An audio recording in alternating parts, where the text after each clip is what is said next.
Dan hari ini Muhammadiyah, mohon maaf ini, sudah agak kesal dengan sebelah sana.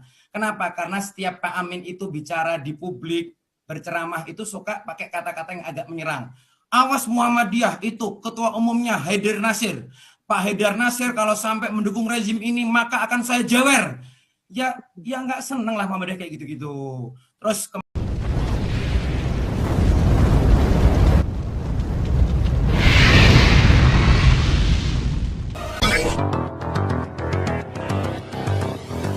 kemarin ya kita itu Muswil itu selalu melibatkan kalau nggak ketua PWM-nya langsung sekumnya juga itu datang berdua itu ngisi tausiah. Jadi PAN ini Muhammadiyah ini PAN.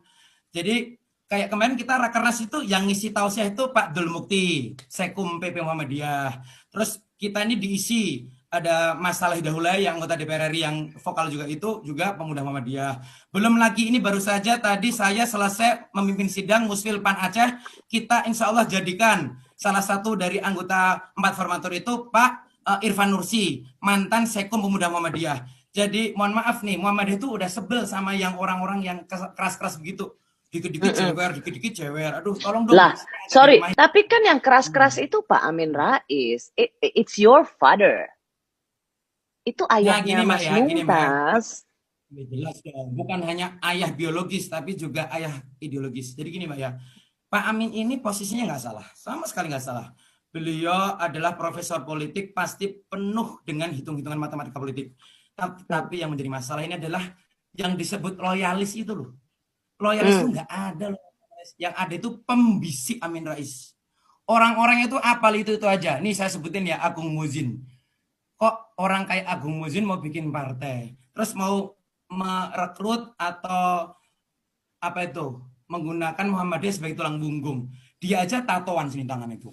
Belum lagi Nazarudin ya, dia itu mantan napi. Dia itu mantan napi. Ya Muhammadiyah jijik lah sama napi-napi gitu.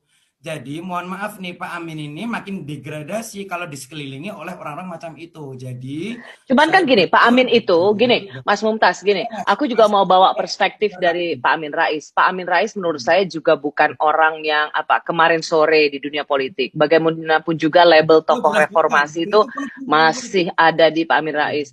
Pak Amin Rais itu tokoh Muhammadiyah, tapi juga belajar di luar negeri. Nggak mungkin lah Bapak bangsa misalnya kita menyebutnya gitu, nggak mungkin kalau kamu bilang bahwa segitu gampangnya dapat masukan orang lain. Kan pasti Pak ini juga tentang pandangannya Pak Amin Rais, tentang garis politiknya Pak Amin Rais kalau bilang ngejewer atau hal-hal yang keras. Di Aceh, Kak, ini mudah-mudahan di Jogja sana dengar ya Kak wawancara kita ini. Sungguh aku terharu dan ternyuh melihat begitu banyak fanbase Amin Rais di Aceh ini.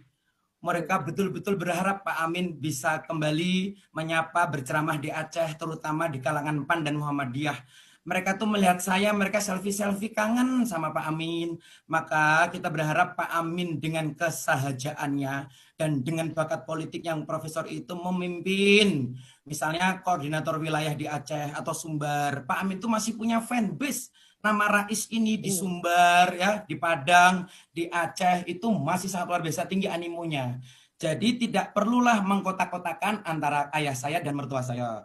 Dua-dua ini semua punya keunggulan dalam berpolitik. Yang satu profesor politik, yang satu lagi itu mentor politik. Semua kedua-duanya punya pengalaman politik yang cukup mumpuni. Jadi alangkah baiknya jika para pembicara Pak Amin itu segera keluar sana, biarkan Pak Amin bersama-sama kita lagi. Nggak usah dikompor-komporin, ngapain. Jadi Mas Mumtaz tuh menduga bahwa ini Pak Amin bisa seperti ini tuh karena pembisik yang salah. Jelas, bukan hanya aku yang menduga, bukan aku, pengamat politik juga menduga begitu. Teman-teman ketua-ketua wilayah juga mikir begitu. Belum lagi teman-teman Muhammadiyah ini pemuda-pemuda juga mikir gitu. Kenapa ya Pak Amin kok makin hari makin degradasi? Karena ini loh Mbak, sekelilingnya ini orang-orang yang nggak cakap dan berpolitik, kurang mumpuni. Jadi ya Pak Amin dibisik-bisikin sesuatu informasi yang kurang akurat ya jadinya kan salah arah terus.